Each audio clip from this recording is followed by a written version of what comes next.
많은 분들이 고미술을 어떻게 다루는지 잘 모르고 어려워하시는 경우가 많습니다. 최근 한국 고미술에 대한 관심이 높아진 만큼 서울 옥션에서는 이 귀한 작품들을 어떻게 다루는지 설명해 드리고자 합니다.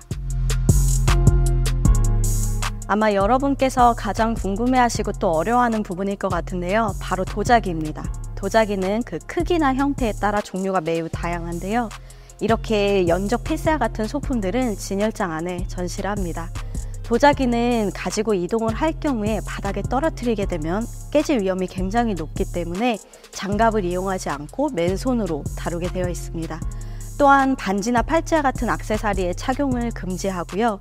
또 시계와 같은 액세서리도 꼭 풀고 만지도록 해야 합니다. 저도 오늘 착용한 시계를 빼고 도자기를 만져보도록 하겠습니다. 도자기는 꼭 양손을 이용해서 만져야 하는데요. 한 손으로는 바닥을 받치고 다른 한 손으로는 윗부분을 잡아야 합니다. 그리고 이동 시에는 보관 상자가 있을 경우 꼭 상자에 넣어서 완충제를 넣어 이동하는 게 원칙이고요. 부득이하게 상자가 없어 도자기 채로 이동해야 할 경우에는 꼭 몸체 가까이 붙이고서 이동을 해야 합니다.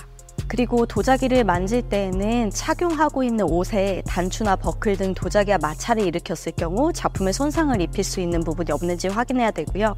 그런 옷을 입었다고 할 경우에는 앞치마를 착용 후에 만지는 것을 원칙으로 합니다. 단독 자대에 놓이는 호, 병과 같은 기물들은 꼭 줄을 이용한 고정이 필요합니다. 그리고 핸들링 시에도 꼭 하단 부분을 받친 후 호는 이렇게 구연부를 잡고요. 병 같은 경우에도 하단부를 받친 후 목 부분을 잡습니다. 이때 한 손을 받치지 않고 구연부나 목 윗부분을 잡게 될 경우 이 부분에 수리가 있으면 분리될 위험이 상당히 큽니다. 또한 주전자와 같은 기형의 수구 혹은 손잡이 부분, 그리고 이와 같은 호의 고리 부분은 기벽이 얇은 연결 부위이기 때문에 파손의 위험이 큽니다. 절대 단독으로 잡지 않도록 합니다. 또한 근대 시기 은재와 동제품들도 종종 출품되곤 하는데요. 이 기물들은 사람의 손때, 손기름에 의해 변색될 가능성이 굉장히 높기 때문에 이와 같이 장갑을 착용하고 핸들링 하도록 합니다. 또한 핸들링 시에는 도자기와 마찬가지로 하단 부분을 받친 후 상단 부분을 잡아서 핸들링 하도록 합니다.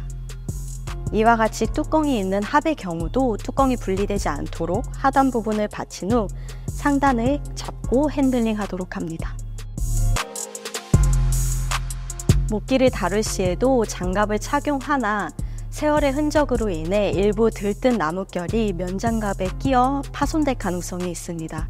그렇기 때문에 면장갑보다는 라텍스 혹은 고무장갑의 착용을 추천합니다. 마지막으로 서화 작품들을 다루기에 앞서 마스크를 착용하도록 하겠습니다.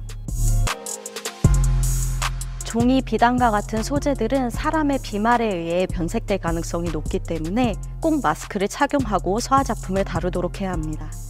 서화 작품들 역시 장갑을 끼고 만지는 것을 원칙으로 하며 액자 작품들은 액자의 프레임을, 족자 작품들은 양축을 사용해 잡도록 합니다. 또한 오래된 작품들의 경우 액자의 뒷판이나 족자의 끈같이 표고 부분이 사가 부식되는 경우가 많으므로 꼭 주의하도록 합니다. 또한 전시장에 가게 되면 가장 많이 보는 주의사항이 있죠. 바로 플래시와 같은 강한 빛에 의해 작품들이 손상될 위험이 있기 때문에 꼭 주의하도록 합니다. 이상 고미술 핸들링 방법에 대해 알아보았습니다. 이는 서울 옥션의 기준으로 장갑의 종류, 핸들링 방법 등 디테일한 사항은 기관마다 약간의 차이가 있을 수 있는 점 양해 바랍니다. 감사합니다.